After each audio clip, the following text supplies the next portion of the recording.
Mana bu baliqqa diqqat bilan qarang. Agar uning og'ziga bir siqim soch solsangiz, u shu zahotiyoq kesiladi. Hatto plastikni ham u osonlikcha bo'lib yuboradi. Bu baliqning nomi qizil qorinli piranya. O'zi piranyalarning o'tkir va qirrali tishlari menimcha ko'pchilikka mashhur. Aynan shuning ortidan u turli narsalarni osonlik bilan chaynab tashlaydi. Garchi piranyalar o'tkir tishlarga ega bo'lsa-da, ular Afrikadagi yo'lbars baliqlari kabi yirtqich emas. Ular asosan ham go'sht, ham o'simlik, hamda kichik baliqlar bilan oziqlanishadi.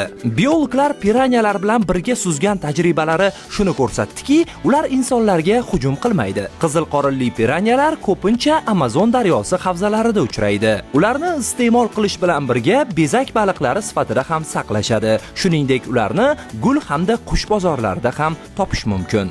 Yana bir kichik qiziq fakt: piranyalar odamlardan juda qo'rqadi.